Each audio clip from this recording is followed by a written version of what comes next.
قرآن کریم کے حوالے سے قرآن کریم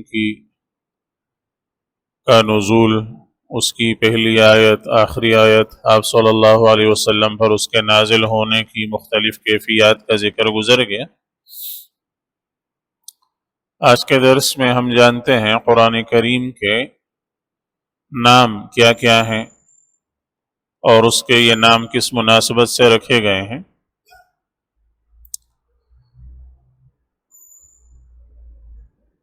معاشرے میں، عرف میں عام طور پر آپ دیکھتے ہیں کہ کسی کے نام زیادہ رکھے جاتے ہیں، زیادہ نام ہوتے ہیں دو وجوہات کی بنیاد پر۔ یا تو کسی کی بڑائی کو، کسی کی عظمت کو ظاہر کرنا ہوتا ہے تو اس کے لیے اس کے نام بہت سارے القابات ساتھ لگا دیے جاتے ہیں، ہے نا؟ کوئی بڑا عالم ہوتا ہے تو آپ اس کو صرف مولانا نہیں کہتے، آپ کہتے ہیں جامع المعقول، جامع المنقول، محقق، مدقق، فلاں فلاں فلاں، حضرت علامہ فلاں صاحب۔ تو یہ بہت سارے القاب، بہت سارے نام جمع کر کے جو آپ لگاتے ہیں تو مقصود اس سے اس کی عظمت کو، بڑائی کو ظاہر کرنا ہوتا ہے۔ گویا اس کی شخصیت ایسی ہے کہ اس کے لیے ایک نام کافی نہیں ہے، لہذا اس کے لیے آپ بہت سارے ناموں کو جمع کرتے ہیں، بہت سارے الفاظ جمع کرتے ہیں، جس میں یہ بتانا ہوتا ہے کہ اس کی بہت ساری صفات ہیں، تو ان ساری صفات کو کسی ایک لفظ میں، کسی ایک نام میں جمع نہیں کیا جا سکتا، تو اس کے لیے الگ الگ الفاظ ذکر کیے جاتے ہیں۔ دوسرا، زیادہ نام جو ہیں وہ پڑھتے ہیں عام طور پر کسی سے محبت کے اظہار کے لیے۔ آپ دیکھتے ہیں کہ مثلا مائیں اپنے چھوٹی بچوں سے بہت زیادہ پیار کرتی ہیں تو کبھی اس کو چندہ، کبھی میرا چاند، کبھی میری جان، کبھی میرا دل، کبھی میری فلاں، میری فلاں، بہت سارے ناموں سے ان کو مائیں ذکر کرتی ہیں، ان سے اپنے پیار کا اظہار کرتی ہیں، اپنی محبت جتاتی ہیں۔ تو گویا مقصود یہ ہوتا ہے کہ ماں کو اس بچے سے جتنی محبت ہے وہ ایک لفظ میں سما نہیں سکتی، ایک لفظ اس کا احاطہ نہیں کر سکتا، لہٰذا وہ ماں اس کو ظاہر کرنے کے لیے، اس کا اظہار کرنے کے لیے بہت سارے الفاظ ذکر کرتی ہے۔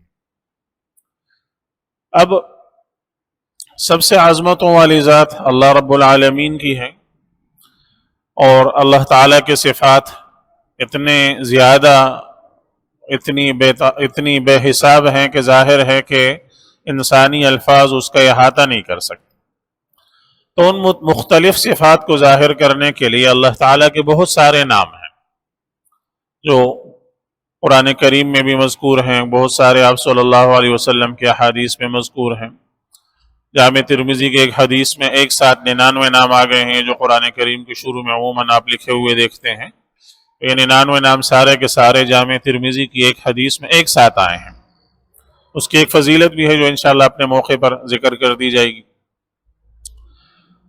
آپ صلی اللہ علیہ وسلم کی ذات بابرکات ہے تو اس میں دونوں چیزیں جمع ہے، عظمت کا پہلو بھی ہے، محبت کا پہلو بھی ہے۔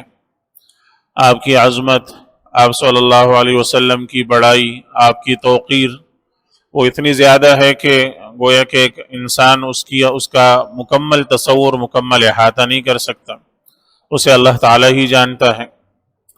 اور پھر آپ میں محبت کا پہلو ہے کہ اللہ تعالیٰ نے آپ کو محبوب بنا دیا، اپنا بھی اور سارے مسلمانوں کا بھی، تو محبوبیت کا ایک پہلو آپ کی ذات میں ہے۔ اس نسبت سے آپ کے بہت سارے نام ہیں جو قرآن کریم میں کچھ مذکور ہیں، کچھ احادیث میں آپ صلی اللہ علیہ وسلم نے خود بھی آپ نے ذکر فرما دی۔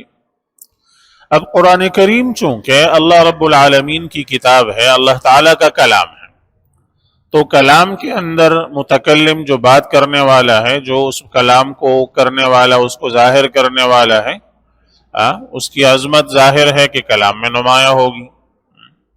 ہر کلام کے اندر کلام کرنے والا جو اس بات کو کرنے والا ہوتا ہے، اس کا اثر اس کلام میں ظاہر ہوتا ہے۔ اسی وجہ سے عربی میں کہا جاتا ہے کہ کلام الملوک ملوک الکلام، کہ بادشاہوں کا کلام کلاموں کا بادشاہ ہوتا ہے۔ بادشاہوں کا کلام، جو بادشاہ بات کرتے ہیں، ان کا کلام باقی سارے لوگوں کے کلام کا بادشاہ ہوتا ہے، اس لیے کہ بادشاہ خود لوگوں کا بادشاہ ہے، تو اس کا کلام ہے وہ بھی سب لوگوں کے کلام کا، ان کی باتوں کا بادشاہ ہے۔ لہٰذا اس کی وجہ سے اس بادشاہ کے کلام میں اس بادشاہ کی ذات کی عظمت ظاہر ہوتی۔ اب جب قرآن کریم بادشاہوں کے بادشاہ کا کلام ہے، احکم الحاکمین کا کلام ہے، اللہ رب العالمین کا کلام ہے، تو رب العالمین کی عظمت کا پرتو، رب العالمین کی عظمت کا اثر ظاہر ہے کہ اس کے اندر ہوگا، ظاہر ہوگا۔ اس وجہ سے اب کلام الہی، کلام رب العالمین ایسا کلام ہے کہ محض کوئی ایک لفظ اس کا احاطہ نہیں کر سکتا، لہٰذا اس وجہ سے اس کو بہت سارے نام دیے گئے ہیں، بہت سارے نام خود قرآن کریم میں مذکور ہیں۔ الکتاب اس کو کہا گیا، ذالک الکتاب لا ریب فیہ، قرآن اس کو کہا گیا انہ لقرآن کریم، فرقان کہا گیا تبارک الذی نزل الفرقان علی عبدہ، وحی اس کو کہا گیا، مہیمن اس کو کہا گیا، اور بہت سارے نام ہیں۔ علامہ سیوطی رحمہ اللہ نے الاتقان میں 55 تک گنوائے ہیں، اور جو آیات میں صرف وارد ہوئے ہیں جو نام۔ تفسیر احسن الکلام میں اس کو 75 تک ذکر کیا گیا ہے، کچھ اور نام ہیں جو احادیث میں آئے ہیں، تو اس کو بہت سارے نام دیے گئے ہیں۔ تو ان ناموں میں حضرات مفسرین فرماتے ہیں بظاہر ایسا معلوم ہوتا ہے کہ 5 جو ہیں وہ تو اس کے نام ہیں، باقی اس کے اوصاف ہیں، اور ان کے اوصاف کو ظاہر کیا گیا۔ مثلا ہدن اس کو کہا گیا ہدن للعالمین، ہدن للمتقین، تو ہدن ہونا، ہدایت ہونا، یہ اس کا ایک وصف ہے۔ اسی طرح قرآن کریم میں اس کو شفا قرار دیا گیا، وَنُنَزِّلُ مِنَ الْقُرْآنِ مَا هُوَ شِفَاء، تو شفا ہونا اس کا ایک وصف ہے۔ تو جتنے الفاظ ہیں وہ باقی سارے کے سارے قرآن کریم کے اوصاف کو ظاہر کرتے ہیں۔ 5 البتہ ایسے ہیں جو قرآن کریم کے نام ہیں، تو ہم ان 5 ہی کو لے لیتے ہیں، باقی جو اوصاف آئیں گے جب ان کا ذکر قرآن کریم کی آیات میں آئے گا تو انشاءاللہ اس کی وضاحت وہیں کی جائے گی ساتھ ساتھ۔ یہ 5 چونکہ نام ہے تو ان کی وضاحت تھوڑی سی کر دی جاتی ہے۔ سب سے پہلا اور سب سے زیادہ مشہور و معروف نام قرآن ہے۔ قرآن کریم نے خود اس کو ذکر کیا، انہ لقرآن کریم، تو یہ سب سے معروف ہے، اور پوری دنیا میں اسی نام سے اس کو جانا جاتا ہے، قرآن سے اس کو جانا جاتا ہے۔ تو قرآن جو نام اس کو دیا گیا، اس کی لفظ قرآن جو نکلا ہے وہ اس کی 2 معنی ہو سکتے ہیں۔ ایک لفظ معنی اس کا یہ قرأ سے نکلا ہے، جس کے معنی پڑھنے کے ہوتے ہیں۔ تو قرآن گویا کہ ایک ایسی کتاب، ایک ایسا کلام جس کو بار بار پڑھا جائے، تو یہ قرآن اس کو نام دیا گیا اس وجہ سے کہ یہ ایک ایسی کتاب ہے اور یہ ایک ایسا کلام ہے کہ اس کو بار بار پڑھا جاتا ہے۔ یہ کوئی ایسی کتاب نہیں ہے کہ ایک دفعہ آپ نے پڑھ لی اور پڑھ کر رکھ دی، یہ ایک ایسی چیز ہے، ایک ایسا کلام ہے کہ اس کو بار بار پڑھا جاتا ہے، اور یہ اس کی خاصیت ہے کہ جتنا زیادہ کوئی اس کو پڑھتا ہے اس کے دل میں اس کا شوق اور اس کی طلب اور زیادہ بڑھتی ہے۔ دوسری کوئی بھی کتاب آپ لے لیں، اچھی سے اچھی کتاب آپ ایک بار پڑھ لیں گے، 2 بار پڑھ لیں گے، 3 بار پڑھ لیں گے، پھر آپ اس سے اکتا جائیں گے، آپ اکتا کر اس کو رکھ دیں گے۔ لیکن یہ ایک ایسی کتاب ہے کہ اس سے آدمی کو اکتاہٹ نہیں ہو، جتنا جو زیادہ پڑھے گا اس کے دل میں اس کا شوق، اس کی طلب اور زیادہ بڑھے گی۔ تو اس وجہ سے اس کا نام رکھا گیا القرآن، کہ اس کو بار بار پڑھا جاتا ہے۔